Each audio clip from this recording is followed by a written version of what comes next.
Welcome to the FreeThinkers of Clarksville, Episode 10. I'm Mike H., and today I'm going to talk about how being polite can lead to a 7-car pileup. Should you or should you not?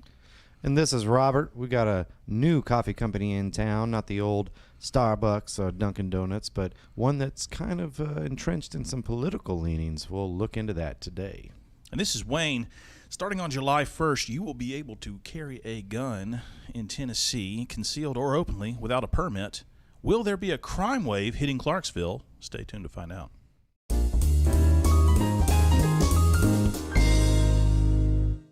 All right.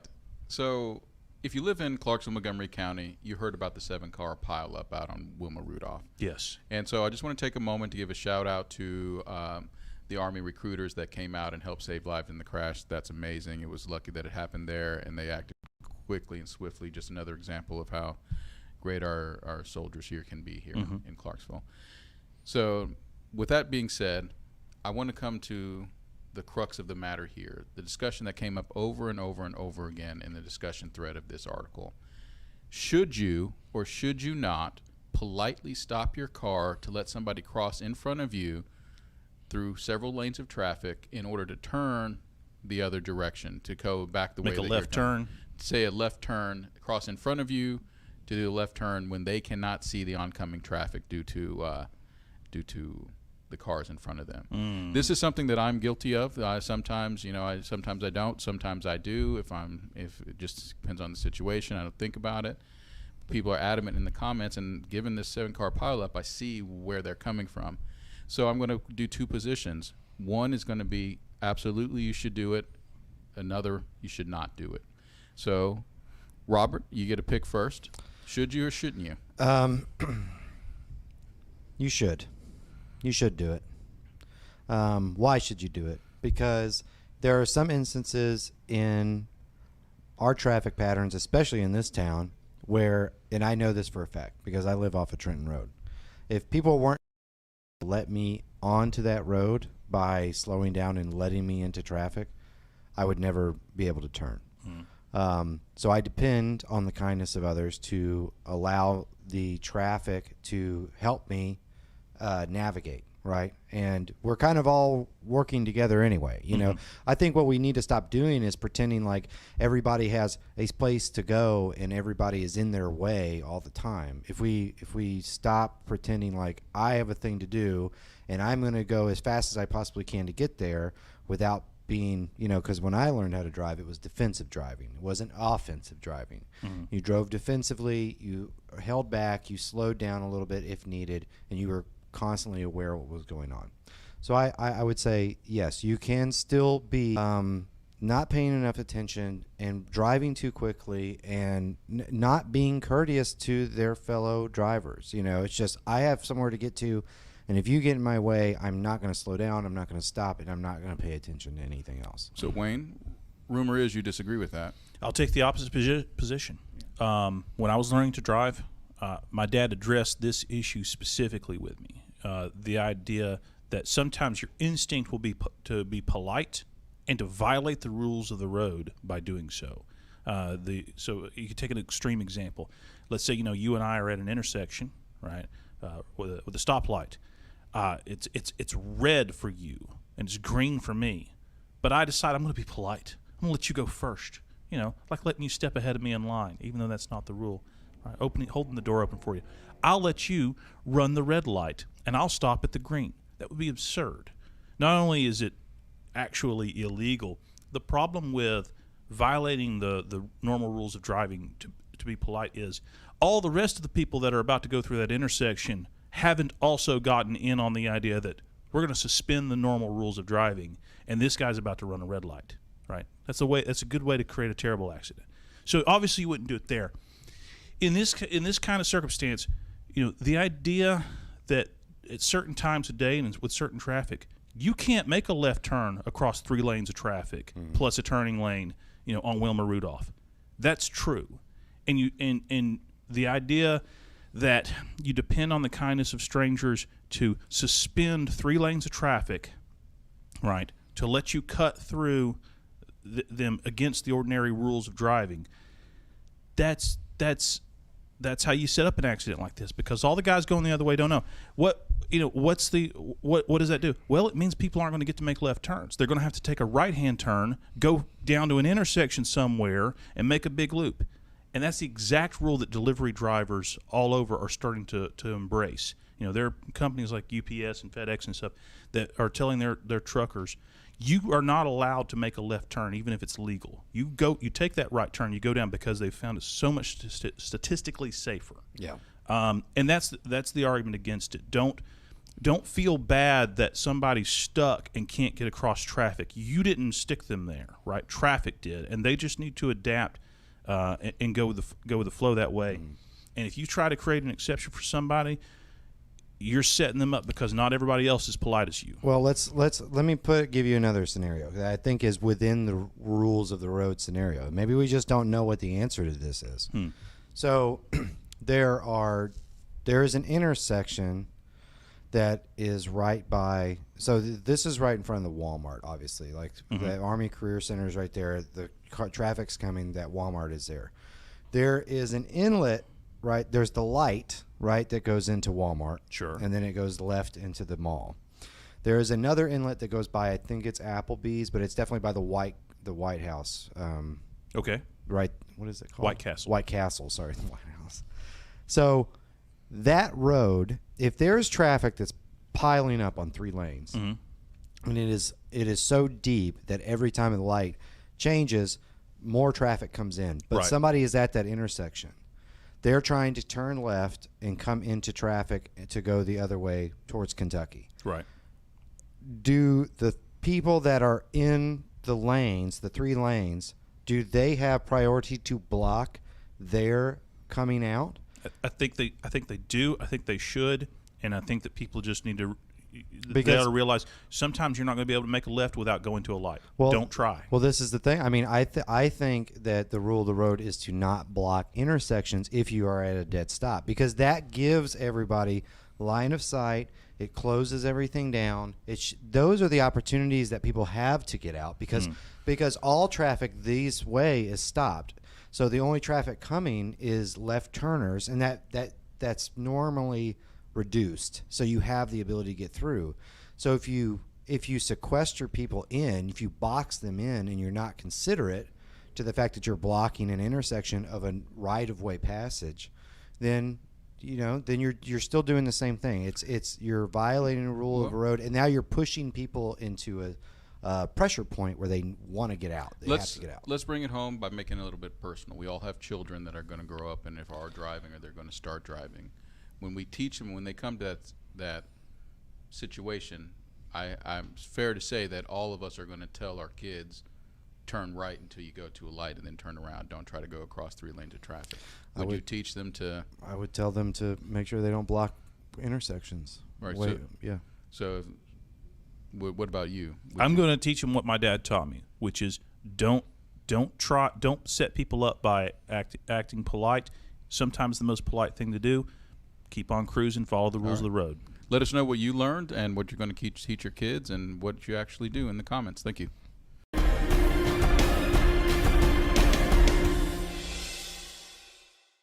All right, everybody. Thanks for coming back. We have a story about the Black Rifle Coffee Company that has opened up here in Clarksville. A lot of mixed reviews, veteran-owned, big chain, a lot of memorabilia out there for everybody, shirts, everything. But does this rifle company, this coffee company, do they have some skeletons in their closet? Ooh. Because it seems to be drawing out some political concerns. And one of our local peers and constituents here in the Clarksville major area decided to have this exchange on the Black Rifle Coffee Company grand opening. Okay. They are also committed to supporting Democrats, not to mention the coffee sucks. So we had a little exchange here. We'll go ahead down it. Yeah, I always take my coffee with a side of politics. I mean, that's pretty standard, right? That's not even true at all. Evan, the CEO, donated personal funds. It's 100% true, and of course, since found out, he's trying to deny it. Lost a bet. Yeah.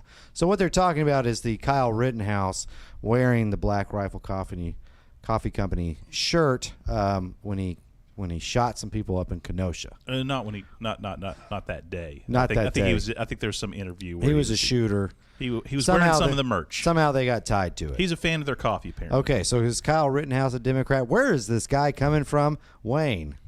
All right, so I was thinking about this. Starbucks, would we say that Starbucks as a company has some political leaning, right? I'll take my coffee with a side of politics, as the commenter said. I think they do.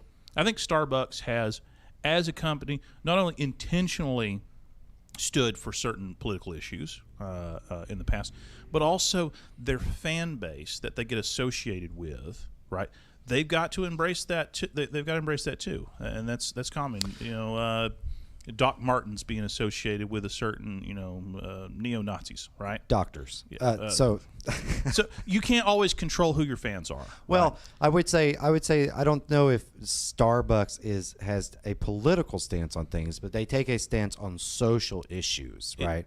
And their fans. If I were to tell you, some stereotype about some left-leaning, hipster girl, sipping on her mocha frappuccino or whatever, sure, you'd be like, all right, yeah, Starbucks is part of that. And Black Rifle Coffee Company has set them, they're veteran owned.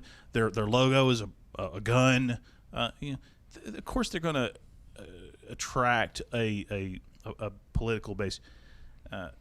It's funny that in this comment they're being accused of supporting Democrats, which no doubt they do, right? Some apparently a guy has donated. They're going to support consumers, right? Of their product. That's hard to. And the idea that corporations are political actors, and that by buying a certain brand of coffee, I'm either, if I eat at Chick-fil-A versus Burger King, does that say something about me as a person in the culture wars? Sometimes it can, and I'm okay with that. Right? I will pick my brands based on some political leanings sometimes too. I might choose one coffee company over another. Okay, Mike. So, have you been down there to try the George Soros latte they've got served up at Black Rifle? But there's a saying in the family that I learned from my grandmother that is, your cup of coffee is a shade blue or a shade red, dump it out. Okay. Coffee does not need to be political in nature. All right. No food does. If I wanted politics with my coffee, I'd read the New York Times. Okay. I don't do that. So I just scroll Facebook. I get all my news from there. Okay.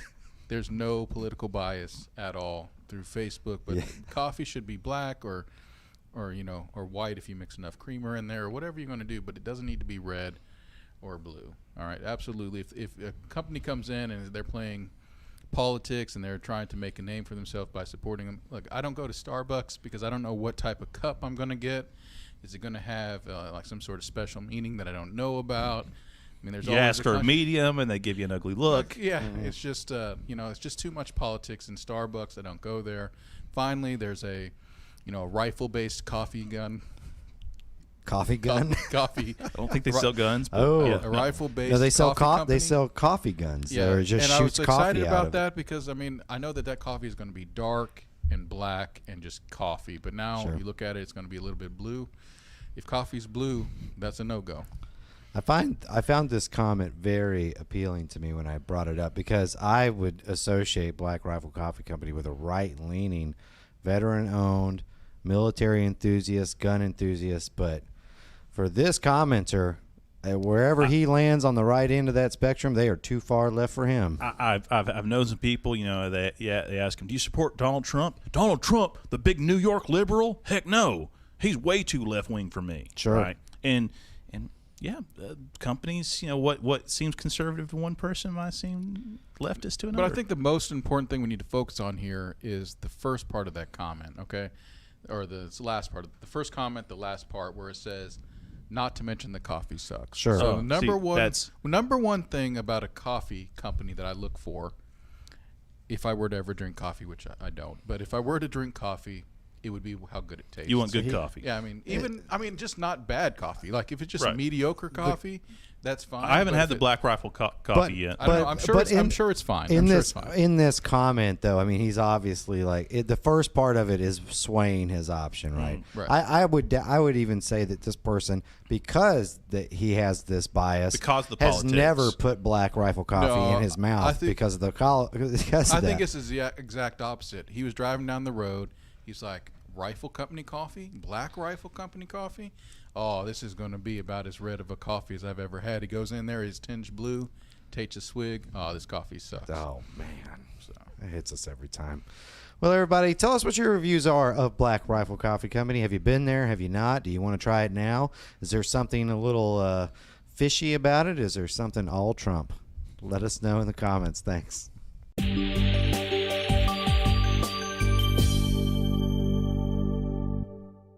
So I was doing a little free thinking about guns. it's a good way to spend the afternoon. Came across a post in Clarksville chat. The question is posed, asks, Tennessee has this new law going into effect July 1st, where they're getting rid of the permit system. You no longer have to apply for a permit to carry your gun. If you are otherwise a legal gun owner, you can just carry it around.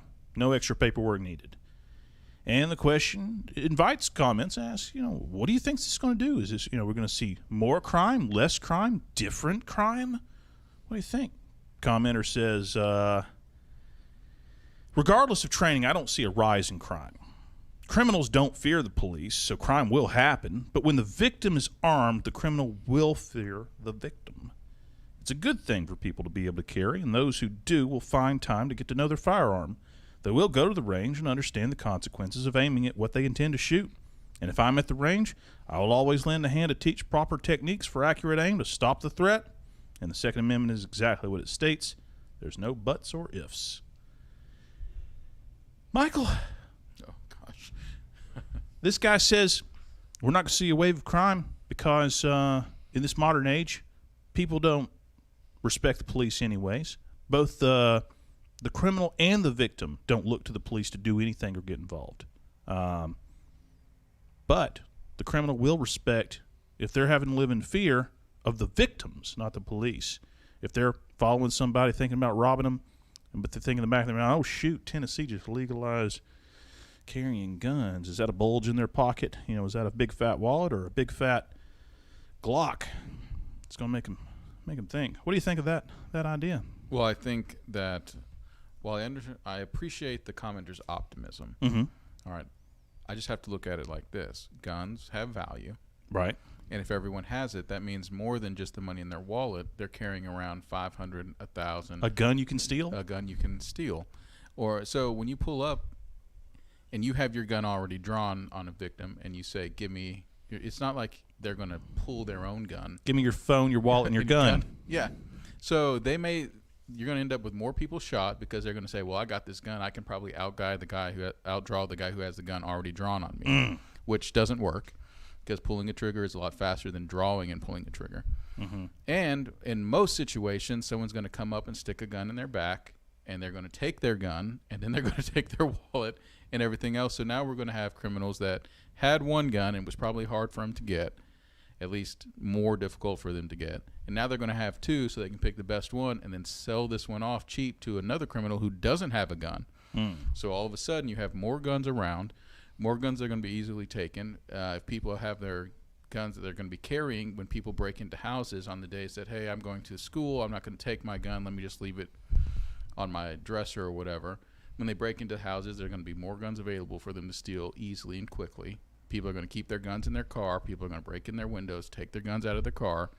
So it's a good theory, and what I've heard, encouraging more people to own and possess and use firearms will allow more firearms to just be here in general, and criminals might get their hands on them, same as before, but even more so.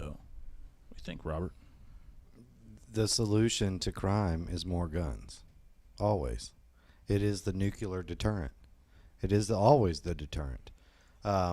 Conceptually, what you had just described was why that would not happen, because no one would broadly walk up in front of somebody to try to take their phone and their wallet if they knew that, because criminals don't want to get into a gunfight. Right.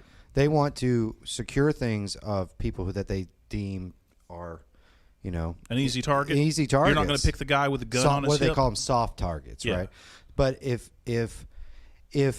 now there might be a real weird misconception there that if permitless carry opens up more guns in the public spaces that we all frequent, because that permitting rule got out of the way of everybody that wanted to carry a gun, but they were like, shucks, I ain't gonna get a I've never gone through the process of applying for a permit. Maybe I'll carry a gun today, Sure. Are you set up to carry a gun?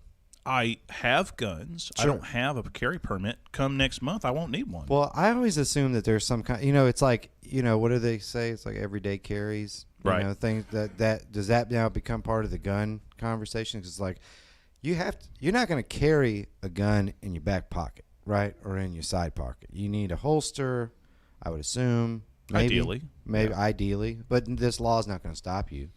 But I think you presented a situation that solved itself with the guns, because if I'm a criminal, there potentially are no soft targets anymore. Defund the police. Use all that money to give guns to the public. So crime's going to go. Or just train your public to be a little more aware of their surroundings and get some police training in there. Yeah, diffuse. I think that's optimistic thinking. Again, like I said, that the commenter is quite optimistic. I am a handgun permit carry owner. I have my own permit. I do carry a gun sometimes. I don't carry it everywhere, but I am more likely now, and definitely in the month, that everywhere I go, I'm going to think, man, it might be better for me to carry it if I wasn't going to carry it before, because more people are going to have it, and more people are going to have it that aren't trained. So you have all these people that aren't trained, or they don't have any experience with it, but they carry their guns, which they're going to be easy picking for those people who are trained, or who are just, if they're going to come up and put a knife to their neck and say, give me your gun, the people are not going to be like, they don't have full body armor on. They're still soft targets. If you don't have your gun in your hand and it's still in your holster, and someone puts a knife to your neck, you're still a soft target, right? So now that person who is going to do crime has another gun. So then more people are going to, I don't know. It seems like the idea of saying, if you're just simply potentially allowed to carry one, you're not outlawed from carrying one, that you should be allowed to. I just think that's absolutely absurd. I think it will make a rise in non-offensive crimes. There'll be more stealing, pickpocketing, things like that, but not aggressive. Dueling. Yep. We'll have that. We'll find out next month. Woohoo!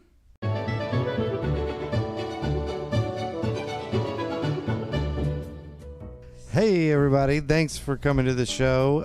If the articles that we brought up weren't to your liking, you can draw our attention by using the hashtag FTOC, hashtag FTO Clarksville, and we will come, give recommendation to the article you want us to talk about, and we hope to see those out there. That's right. And we try to keep the commenters' information private in our shows and such. But if we did use your comment and you're like, I want to talk more about what I meant, come on the show. Send us a message, FreeThinkers of Clarksville. We're on Facebook. And whether it be your comment or if you just want to come on the show and say, hey, I got some thoughts I'd like to share with these guys, we'd love to hear them. Send us a message. All right, and as always, subscribe, comment, like, and share. For Wayne, Robert, this is Mike H. This is FreeThinkers of Clarksville, episode 10. See you next time.